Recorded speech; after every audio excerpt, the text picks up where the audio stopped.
Det er slået til. Der er nogen, der kan høre mig over. Jeg må heller lige lave lydprøve. Nå.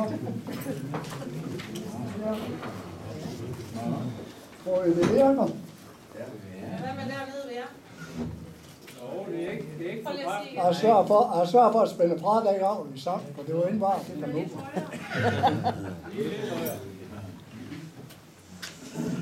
Tror I så er der? Nå. Vi prøver. Jeg tror det er. Jeg kan høre den ikke heroppe.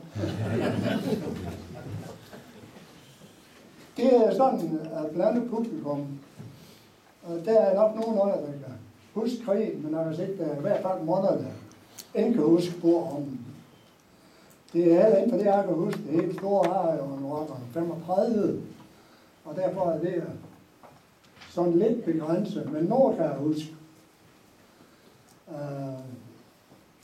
Vi var 7 søskende, og vi boede i Vesterbjerg, hvor jeg den næste krigen på Vejlegård, sammen med far og mor. Men det første, jeg kan huske, det er faktisk fra den 1. april 1940. Og det var nok sådan lidt, for det her, der var lidt pjatter med flyvemaskiner. Og så var alle de her flyver, vi sidder i luften.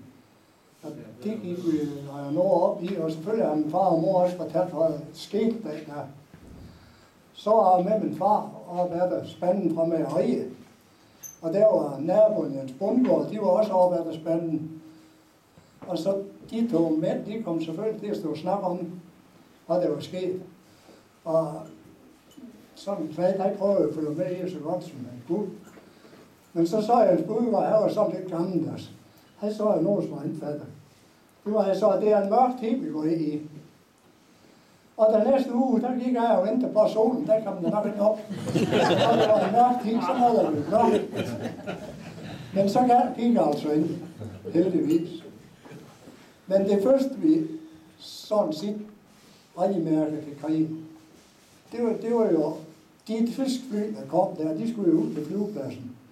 Og det første tyskerne, de skulle, det var indtage flyvepladsen derude. Og der er de sendt fly ud med faldskærmssoldater, og det var jo faktisk de første faldskærmssoldater, der blev brugt over krigen, de kom derud. Og det var som ind, fordi de prøver at have lavet så meget ud, det for der var en mand, der havde vagt derude, og jeg tror aldrig havde set den. Hverken revolver eller pistol, så der kom de nemt om i Europa. Men de skulle jo være sikre på, at alle de her fly, der kom, de ville komme ned derude. Og flyvepladsen i Aalborg fik jo stor betydning under krigen, og især det begyndte med.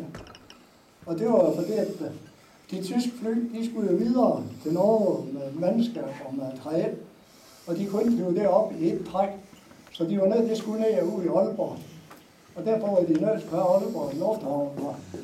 Og selvfølgelig var de nødt til at skulle have det ude i den grad, så det var noget af det første, de i gang med.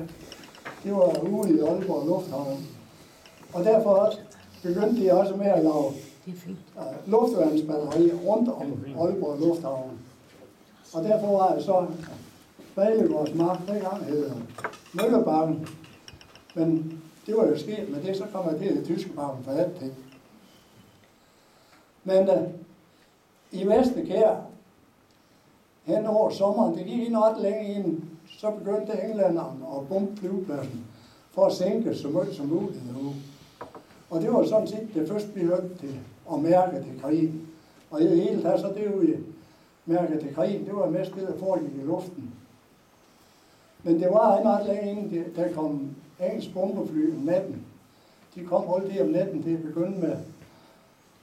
Og det kan sådan vendes, at når det begyndte at brumme sådan op i luften, så var der ikke ret længe inden, så blev der tændt lyskastere. Og så begyndte de at skyde. Og det her lyskastere, det var sådan set flot. Vi kunne se de her stråler op i himlen fra 7 forskellige steder. Men de engelske bombefly, de er også svært, for de kunne lige nøjagtigt nå til Aalborg og så tilbage igen. Men de må den lille lov flyve forkert, eller komme ind i en luftkamp eller noget, for så er det ikke brændstof nok til at komme hjem. Så det var heller ikke, og de kunne ikke, bombefly skulle sådan set have jægere med for at forsvare sig. Men jægerne, de kunne ikke flyve så langt til at begynde med i krig, at de kunne flyve til Aalborg, så bombeflyene, de måtte passe sig selv. Henover sommeren, der blev flere og flere angreb på lufthavnen. Men stadigvæk så var mest om natten, men hen sidst på sommeren, der gik englænderne over til, at det med nat, det var ikke så godt, for der var for mange fejlbunkninger, de fik for lidt uår. Så var det noget, det skulle gå over til dagbunkning, og der vil jeg så lige fortælle lidt, det er ikke så tit, det har noget med, det har jeg så også, det har noget med det her, ja. Det var den 13. august, der så havde de samlet 12 bombefly, der skulle til Aalborg og bombe, og det var det første gang, de har fået besked på, at de skulle bombe, selvom det var om dagen. Og det har været sådan, de samtidig har sendt afsted om dagen, men så skulle de kun gøre, hvis det var overskyet. Men nu fik de besked på, at de skulle bombe, anden det var overskyet. Og de 12 bombefly, de startede fra England, og så var de, ja, og nok heldige, hans motor, der var lidt klødet med sig, blev tilbage igen. Men de 11, de fortsatte, og bombeflyene, de har haft sådan en rute, at de fløj af Hanstholm, og så, nej, op til Brøn, og så fulde fjorden ned til flyvepladsen. Der gik så klod i, at de fløj fra London på syd, så de kom med i Nissum Bredning. Og det opdagede de så godt nok fik rettet kursen op nordpå. Men der var så nogle luftmeldefolk dernede, der har set dem. Og de ringede til Aalborg, at nu fik de snart besøg, de har lige set alle de her bombefly. Og så var de klar derude. Og så har de også hørt, englænderne, de regnede ind med, at der var nogle jagerfly i Aalborg. Men lige dag, morgen, der var kommet en eskadrille over fra Norge og landet i Aalborg. Og de stod med varme motor derude. Så siden det blev ringet, så var de klar og gik op. Og de gik så højt op sådan, at bombeflyene ikke kunne se dem. Og der bombeflyene, de kom med, de var delt i 2 hold. Der kom 6 af først, og de kom så hjem over luftværnskanoner. Og det går så sådan lidt med at få dem skudt af, så de gik ind så galt med de første 6, de fik faktisk det bombe smidt. Nogen af, hvor jeg skulle. De blev godt nok ramt, men ikke mere, end de kunne stadigvæk flyve og begyndte at trække op over kurs og skulle vest for at komme hjem. Men så snart de var uden for kanonilden, så tog jægerne over. Og det var let bytte, de skød dem ned lige som ingenting. Og der var en, der slap afsted helt ned over jorden, og han slap helt op til Slette Strand på hjem motoren. Men så tog jeg ind og flyve over hav, og jeg kunne nok se, at jeg kunne komme til England på hjem motor. Og der var også 2 jagerfly, der var bare af ham.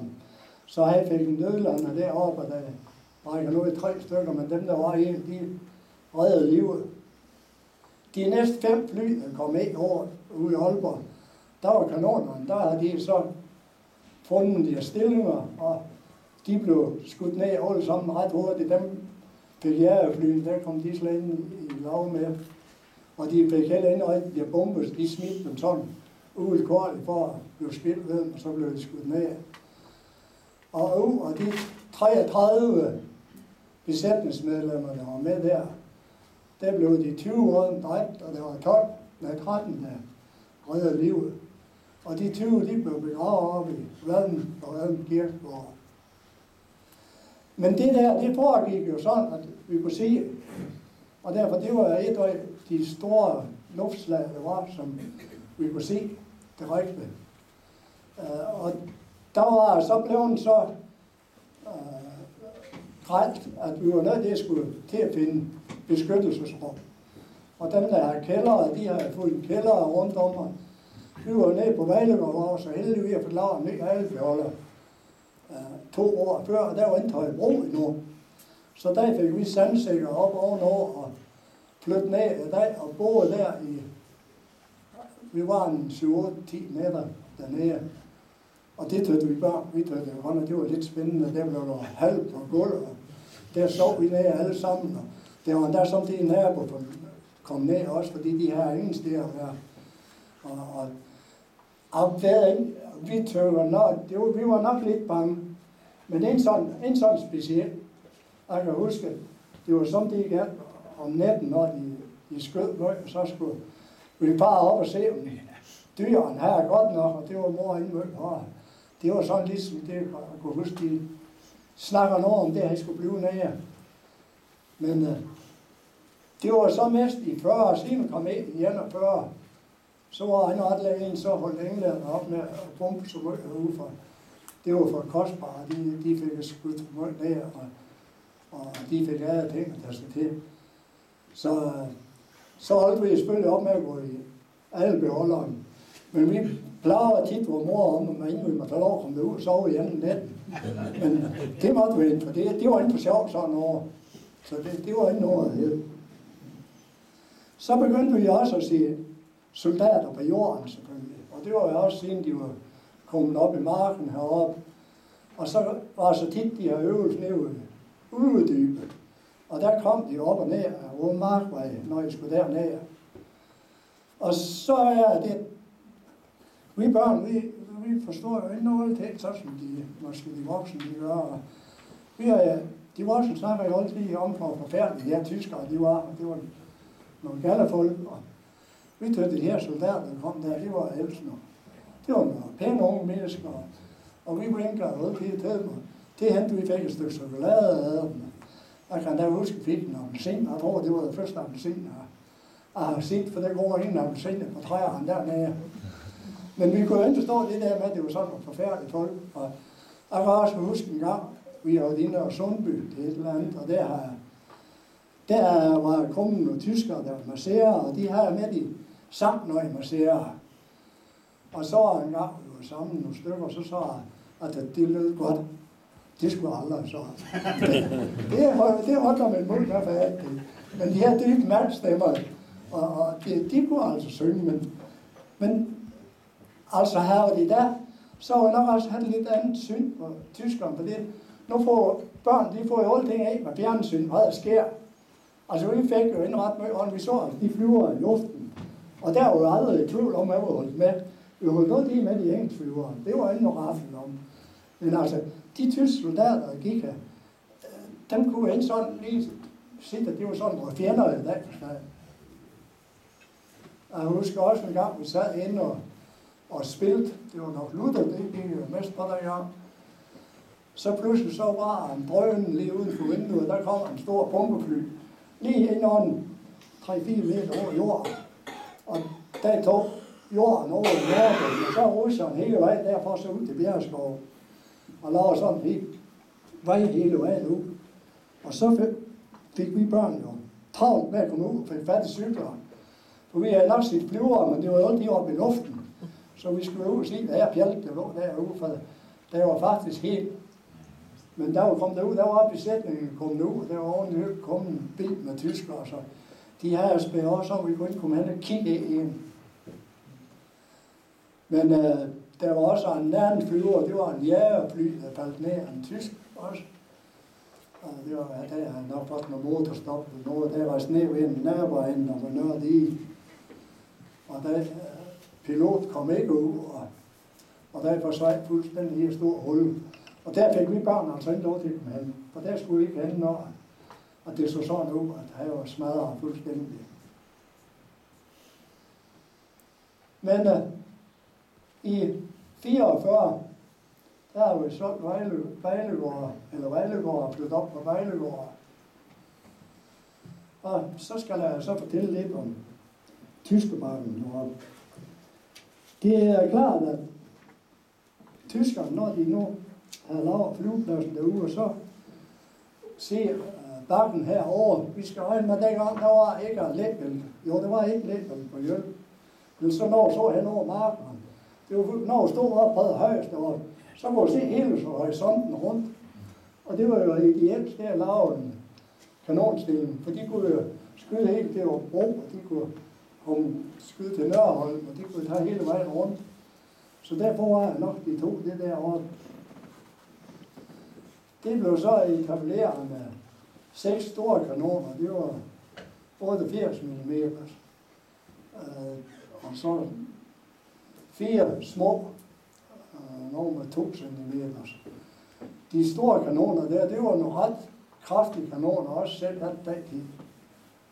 De kunne skyde 15 km. Og der skulle 12 mand til at passe en kanon, når der skulle fødes. Omkring hver kanon, der lavede de sådan en mur, det var sådan et par meter høj. Og så en rum udenfor op over den mur, det var så lavet i en sekskant. Og med en indkørsel hernede, så var der nogle rum i, 4 rum til granater, og så var der 4 af rum, det var til maskingevær og af ting. Og så var der en mandskabsrum og en radiorum. Men der lavede de så 6 af dem. De små kanoner, de var noget mindre. Det var ikke nogen 4 rum, og så var kun en 4-kant. Så byggede de 16 bunkers under jorden. Og bunkersen, de bestod af, jeg håber, der er nogen af jer, der var deroppe at se, for der står jo faktisk hjem deroppe norden på skoven der. Nogen er helt, nu er det en af de små bunkerser. For de var jo et rum, og så var et bitte forrum, hvor der stod en kakkelovn inde. Og de store bunkers, der kunne være 12 i, og de bitte, der kunne være 8. Og så var forrådskammer, det var en ret lang bygning, der var gravet ned også. Der var inddækket det med jord henover. Men der var kun under jorden.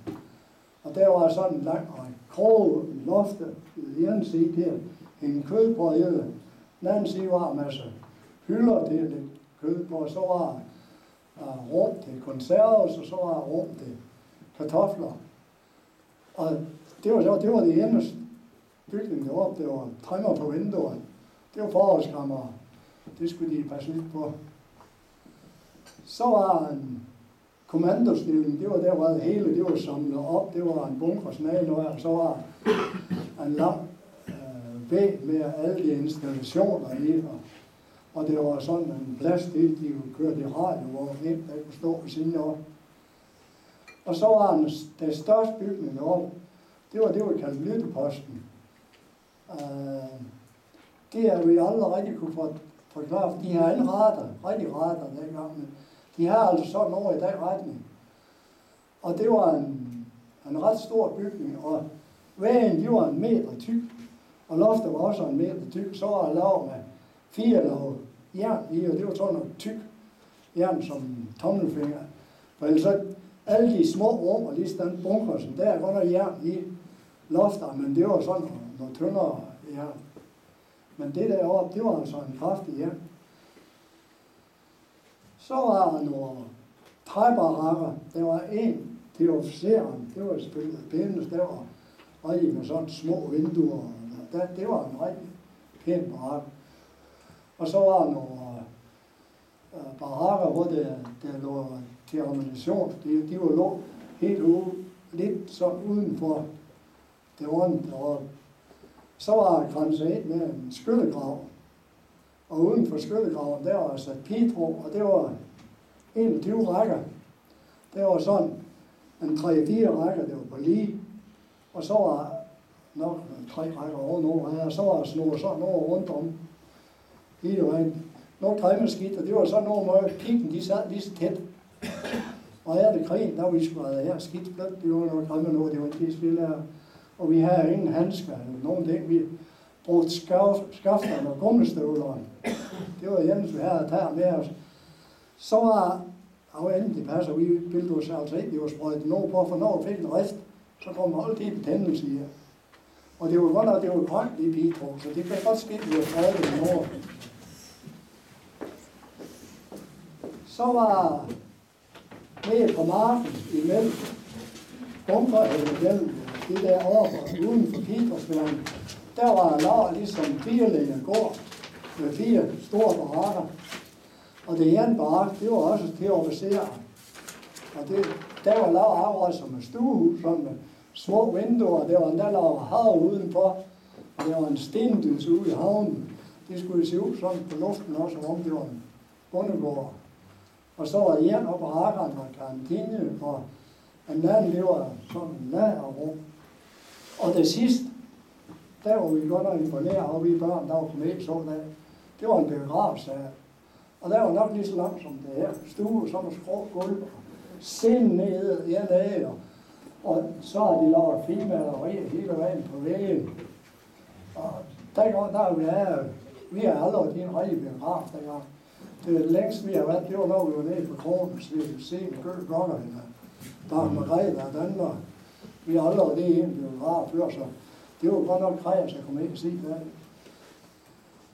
Og så var de vigtigste af alle bygninger, de lå nede ved kirken hernede. De var i køkkenet. Så det har de sat helt ind, hvor dige herovre, der var nogle store træer. Og derfor, der var hele køkkenbarakken.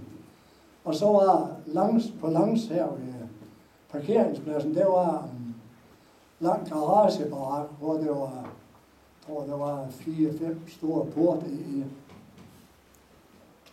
Og så var en mindre, hvor de har vagten, boet dernede. Da vi flyttede op, vi flyttede op til november i 44. Der har vi godt nok været her måned Stevie og deroppe på foder, og så nogle mindst tyskere var deroppe. Men da vi flyttede op en dag, og skulle bo her, der flyttede tyskerne om natten. Der har de fået besked på, at Hitler ikke var inde med kanonerne længere, så de skulle have hele til Østfronten. Og så var det sjovt, så har de sat 3 kanoner op deroppe, for de skulle se ud på luften, og som om det stadigvæk var bevæbnet op. Og så blev det kun nogle få soldater her og holdt vagt. Og dem fik vi så sådan en del at gøre med. Det endte med, at der kun var 3 her. Og en officer, så 2 menige. Vi har råd på den anden side, og Tyskebakken. Og der ville vi gerne, før, imens de var deroppe, der skulle vi hele vejen uden omkring for at komme hjem. Nu tager vi, når der kun stod 3 kanoner, så kunne vi godt få lov til at køre derfra. Men ham og officeren havde jo en sådan, at det sker med, så det var noget, men vi fik der til sidst lov. Så har vi et problem, det siger vi for lov til. Det var sådan en stor bombe, for spærret, og der var der her, vi skulle lukke hver gang, og det kunne vi ikke rigtig se noget grund. Der var ingen englænder lige opløbet, så det glemte vi sådan. Så kom han og skabte sig her, så er jo helt med, at vi forstår ham jo ikke, så det har jeg ikke kunnet sige, hvad han ville. Men han råbte der lidt højt, men det glemte vi stadigvæk. Og så var også der skyttegrav, der er de lavet sådan en bro over, og det var hesten ikke ret nødt på at træ på det her træ. Så tog vi jo en skål og jævnede skyttegraven. Så kom han jo igen, så var han jo højt op igen. Men det var jo så ikke noget ved, men han gav sig altså ikke til at grave skyttegraven op igen, og det bliver over heller ikke. Så det kom vi også over. Og den 3. gang, det var galt, det var, vi havde fået besked på, når vi kørte hjem. Vi var ikke noget på til nogen af sigeren. og næsten sådan en knæ, der kunne jo ikke være så. Der var jeg oppe og kiggede ind igennem vinduerne til en operator, og der er han sit kjælden derovre. Så kom han jo også og slog på pistolhylster og alt muligt. Men altså, det var altså nemt. Hun forstod hende, hvad jeg så det kunne jeg godt råbe op. De her to menige, de var jo sådan et par flinke nogen, det var sådan et par ældre. Og de var så glade ved børn. De har børn selv i Tyskland, så mød kunne de forklare os. Der var kommet hen til 2 dage før jul. Der kom de over, og så nu har de fået besked på, at de skulle til Østfronten også. Så de ville sige farvel. Officeren, jeg ikke noget til, det var også lige med. Men derhjemme noget, her sit vi her over, der står, og det var ikke det, det var faktisk ikke noget, der ret god til det år. Så jeg spurgte om han ville lov spille lidt på det ene, han gik. Og så satte alle sig af og spille julesalmen. Men det var det sidste, vi hørte til dem. Vi har aldrig hørt fra dem, om de kom hjem det. Men det var jo de var jo ligesom almindelige folk også. For det har jo også noget problem. Min bedstesøster, hun var i nogen 7-8 år. Og det var gerne, når hun var dem her i byen, så ville de følge med her, når vi skulle sammen vej. Og det her måtte jo også, det måtte jo ikke. Det kunne vi jo heller ikke rigtig tage. Hvad var det skulle jeg? Men sådan var jeg noget. Men så kommer der nogle danskere og holdt vagt over det næste halve år. Og det er altså sjovt for. Den gad jo godt nok ind. Det var ligesom, altså imens, det var jo klart oppe på Tyskland, der var mange danskere, der arbejdede. Og det var ligesom, det var naturligt. Folk, de var nødt til at arbejde for at få føren, så der dem så inde ned på. Men dem, der gik vagt derovre, de 3 stykker, dem gad jo godt nok ind. Det var ligesom danskerne, de skulle ikke gå vagt med at gevær og sådan noget, så dem gad jo indrejde. Efter krigen, så vi var jo så heldige med det der år, at det hele det lå i mursten. Det er det eneste forsvarsværk, Tyskland, de lå i Danmark, der lå i mursten. Det der år, fra jeg lå støbt det hele, så er jeg lået oppe i noget. For det var noget med, at tyskerne, de glemte noget der. Jeg har de kontrakter, der er skrevet hver år, så blev der lavet en ny kontrakt på. Og der stod jeg godt og hver år, at de efterlader i samme tilstand, som de er tårer, men det glemte de jo lige for den. Så efter krigen, så var der noget med, at tyskerne, de skulle stadigvæk, og nu vandt de ordentligt det, men tyskerne skulle stadigvæk erstatte det, de har lavet sådan. Så vi skulle have en erstatning hjemme i Tyskland. Og det blev målt op deroppe, så var jeg fint, de så, når det hele det blev målt op og så skubbet sammen, så dækker det en tøland. Fordi jeg tog ud til landet. Og der til land, der kunne vi få erstattet. Og før der havde prøvet at rundt over, men de kunne så skubbe sammen, og så var det var helt i orden, men det gik ind. Og alle de store barakker, de blev kørt ud til flygtninge med det samme. Så det vi fik lov til at beholde, det var altså de små, det var nogen til sådan en ammunitionsrum og sådan noget, men det var altså de små barakker, og så var vi heldige, det var ikke det på mursten af det krigen. Så opdagede vi, at vi kunne slå lofterne ned på de bunker, så vi smidt jord væk, og så slå dem ned. Og så var det faktisk nemt at gå på muren og smide de sten op. De var ret nemme at skovle sådan her. Og det var jo alligevel en mur sådan på 60-70 cm. Så det var mange sten i sådan en bunker. Så vi så bunker, som fik vi 300 kroner for en bunker, og 150 kroner for en kanonstilling. Der var en slet som en sten i.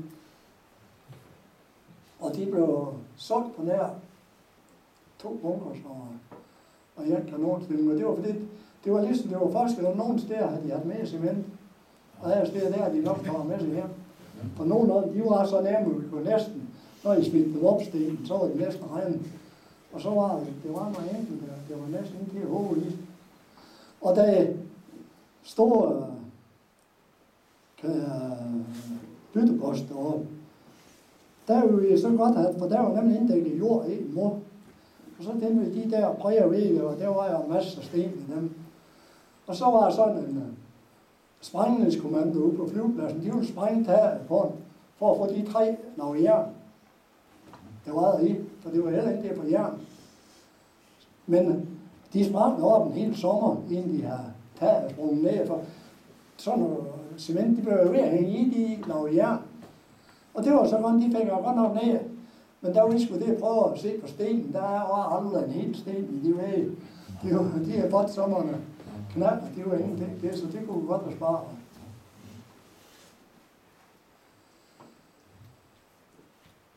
Ja. Men ellers så er nogen, der har sådan noget specielt at spørge om, så det er nok nogen, der kan huske meget mere end jeg kan sådan lige.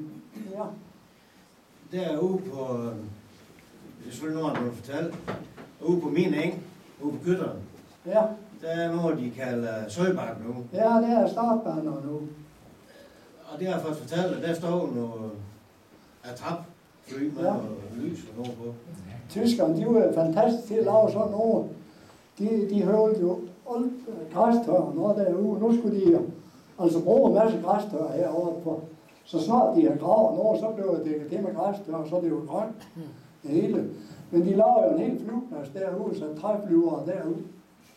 Og i det hele taget, så lavede de havde lavet en helt togskinner ude fra flyvepladsen og op til Birkens og Hovedgård. Der har de lavet en helt attrapby, og de brugte også nogle af bygningerne op på Hovedgården deroppe, som de har ammunition i og sådan noget. Men de har meget mere lavet trapper både her og der. Og det der i, der er det. Og de så, det var nemlig på bombehuller i. Det var blandt andet i her, ikke? Det var bombehul lige op ad vejen. Ja. Og det så jeg, det var ikke Tyskland. Jeg har aldrig troet, det var englænderne, der har smidt med bombe. Men jeg har hørt, at de sagde, at det var ikke. Ja, Tyskland, de har smidt på, at det skulle se ud, som om det var blevet bombet derude.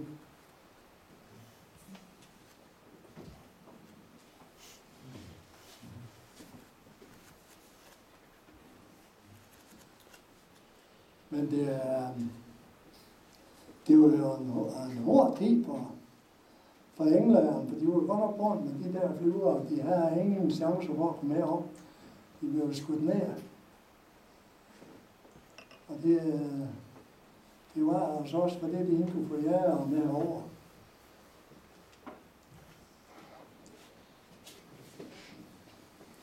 Ja, det var over. Tony, de der... Der er en flyver ude på sygeplejerskens eng. Kan du huske Ja. det? Nej, jeg har ikke hoven, men jeg ved det, ja. Og så, Den ligger der endnu. ja, der er på Svej, nemlig, der var jeg blødt derude. Tony, de der... Hvad siger du? Søren. Sygeplejerskens eng. Der er ude på Søren. Det Der er også Søren, det. Ja. Men, og her er ude.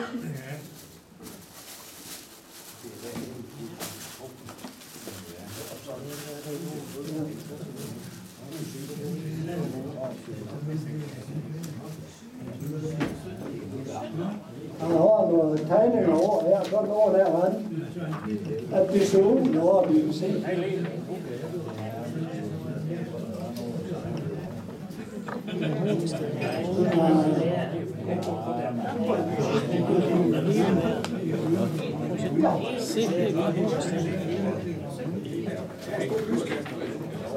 Der var 3 lyskastere, det var altså flygtligt. Som regel så var jeg ude på der, og der var også en af Vesten der, og så var jeg med. Jeg havde lavet en bestemt også. Men de blev altså flyttet lidt om, for det var jo sådan, at siden det kunne blive så havde de der flugt i lyskasser, det var frygteligt i de alder. Men de har aldrig lyskasser over på Tyskland, for de skal ikke være derovre til Norden. De skulle ikke være frygteligt rundt over. Det var det samme. Det er det kunstigt. Det er så rigtig, at jeg har bare se den her. Der er nogen, der har noget af det.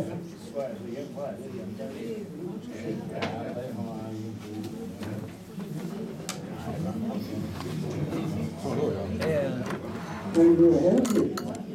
der er en række ting, der står over det. Og der er det krig, det der røde bit for sådan noget. Men Østersiden, der står over det. Der er lige sådan herovre, og der står derovre, der er morgenen på en. Jeg har også godt fortalt, at det var nok mest tog eller Karl. Jeg tror egentlig, vi gik af halv, altså de tyskerne. Jeg ved ikke lige, hvad det var, de byttede med om flasker. Og så fik de nogle tobak af tyskere. Ja, det er det fint. Nu skal han over derhen på kroget. Det der slagt, det er så blevet dækket til.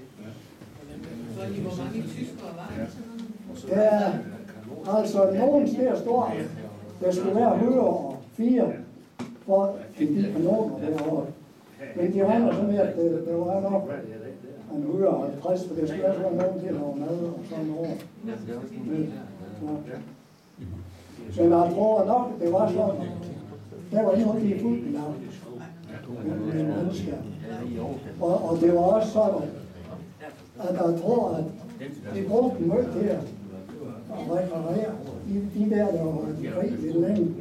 Så det var jo en lang tjern, der lå herovre. Selv med sig selv, der skulle komme en flyver forbi, det var der lige var. Det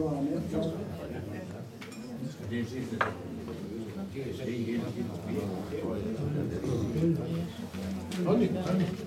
Ja. Hvad siger du? Ja, det er heldigvis.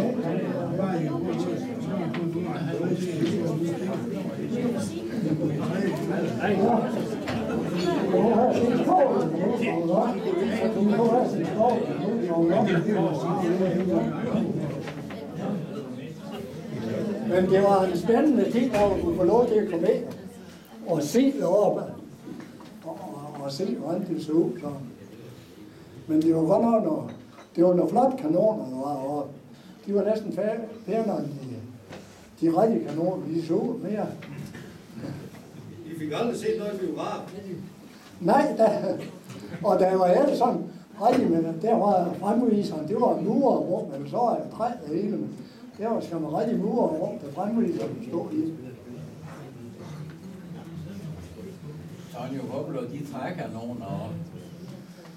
Altså, der forsvandt jo så meget, det var jo sådan, efter krigen, så gik jeg jo et stykke tid ind.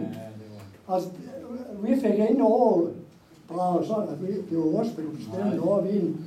Der gik nogle måneder, og der forsvandt så meget. Altså, alt det elektrisk, der vi fik overdraget, for så blev det så sådan, at alt det der var, det var godt, alt de faste installationer. Der var aldrig en elektrisk pære, eller en stikkontakt, eller der var jo vandværk deroppe. De har ikke vandværk oppe på Tyskerbakken, og de har ikke vandværk hernede. Men både vejværk og motor og hele, det var væk. Og så det var de ledninger, ja, det var jo hang ledninger i luft, de var pillet ned. Og kanonerne, det var de her lange løb der. Det var nogle dejlige lange, de var væk. Ej, der rejste rigtig meget. Vinduer ned i bunkersen, der var sådan 2 vinduer, der var sådan. Det var heller ikke der for glas deroppe. Så der gik nogen op og pillede dem ud, og der går vi kunne ikke rigtig sige noget, for det var ikke hurtigt nu. Men da vi fik det, der var så ingen vinduer over. Nej, der var sådan, vi kunne høre om natten, så var måneder arbejde herovre. Sort arbejde, det var sort arbejde. Men det var lidt synd, at vi, den kanonstil, der skulle have trykket lige så en bunker, de skulle have, så de to dele, de har været sådan, de kunne ses. Ja.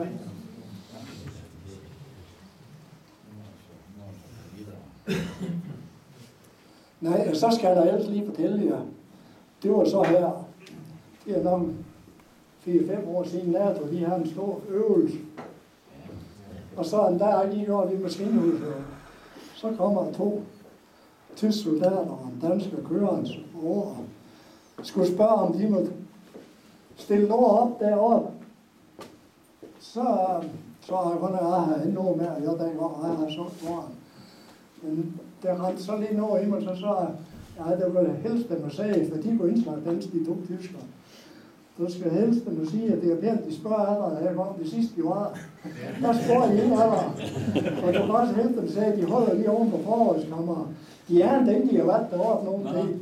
Og de har nemlig stillet noget op deroppe, og det er lige oven på forrådskammeret, for det er faktisk endnu, det er dækket jord henover. Og der laver det hele, det regelighed deroppe. De var der en hel uge. Men de var nu også flinke nok. Så spurgte de der, om de måtte have lov at i skoven og gik, for så de har herinde, det er ikke, hvor de havde de der retter der. Og det måtte de nok. Og så er I jo nok, vi har en familielån deroppe. Så er det sjovt et stykke tid, der vi kom derop. Så lå der 2 sten ved et par træer, uden for familielånen. Og det ene der står over Werner, og den anden står over her. Det var altså noget, de har lovet over, de har regnet med. Det var så noget, så det er noget.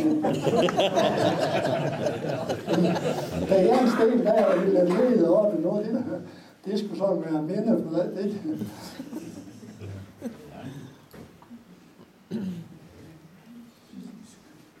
De kom jo faktisk spurgte pænt, om de måtte være der. Og så havde de sådan en meget, meget stor lastvogn med en antenne på, sådan en hydraulisk antenne, de skulle rigtig højt op i luften. Og så havde vi så sagt til dem, vi må godt være deroppe, det var fint nok.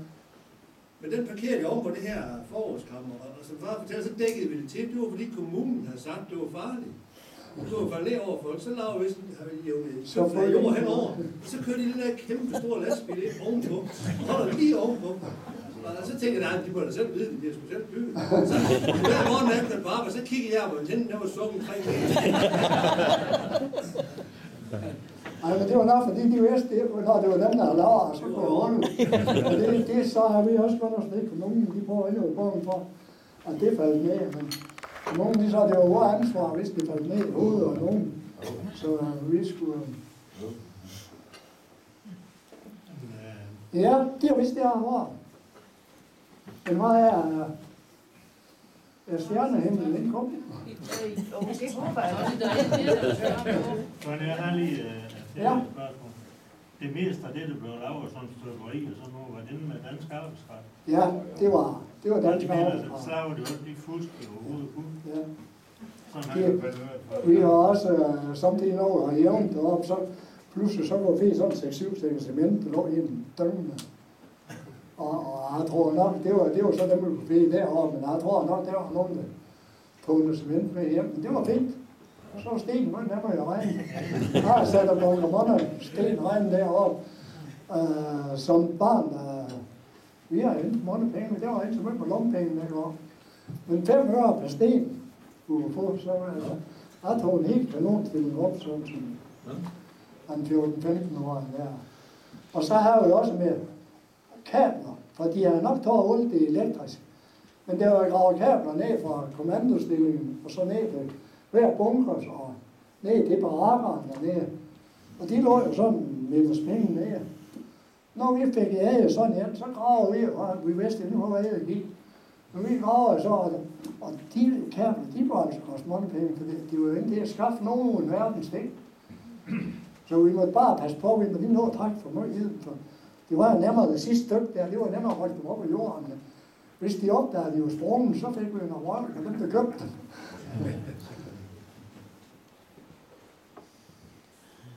Var det den lokale befolkning, blev solgt til, eller var det over? Det var faktisk over det hele. Der går over på øer, der bygger hen og sten overfra, og der kom nogen til Nebos, og det var sådan flere forskellige.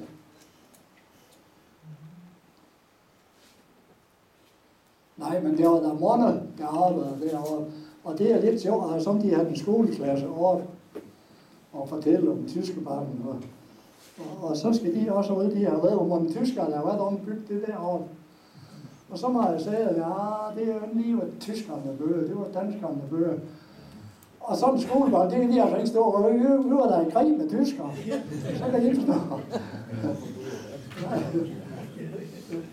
Det er ikke, som barn, så er altså nogen ting, der ikke så nemt at forstå. Ja, eller har noget, de har oplevet.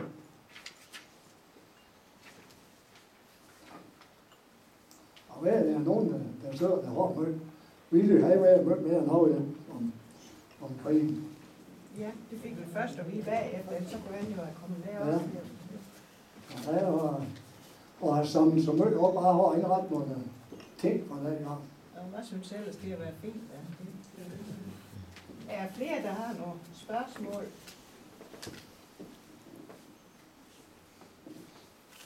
Men så slukker vi mikrofonen. Men du skal i hvert fald have 1000 tak for din beretning. Det er jo rigtig spændende.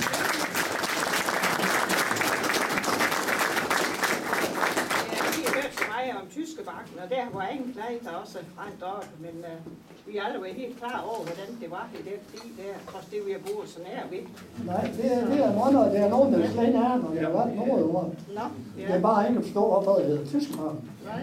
Og det hed jo Møllebakken, og det står på gamle kort. Der står i Møllebakken, og det var fordi, der er en gårds mølle, der lå derovre i sin tid. Hvor jeg brugte de gamle træskort, der går en vej lige op til der, hvor vi kalder sandhuller. Og der stod der en gårds mølle, og Ja. men nu kommer jeg aldrig derovre. Nu er jeg Tyskebakken. Ja. Jamen, 1000 tak skal du have. Og du har valgt en sang mere. Ja. Og det er 540. Tony, du skal have den her. Hvor er ledningen med dig? Det var altså godt.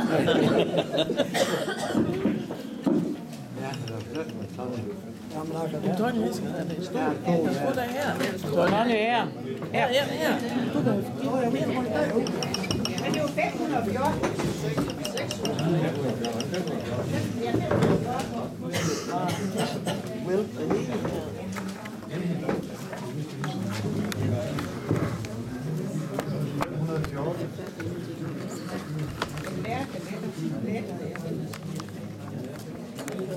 Så har 5 ud af 14.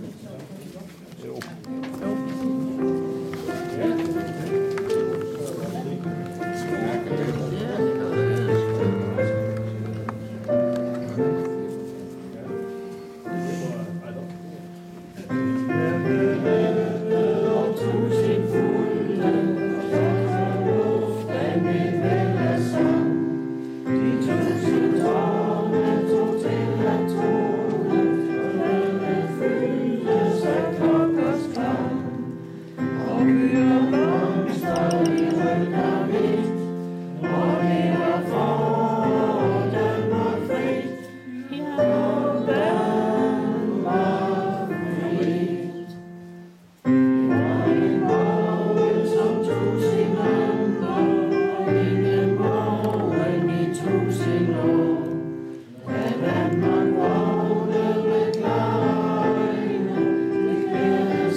Sing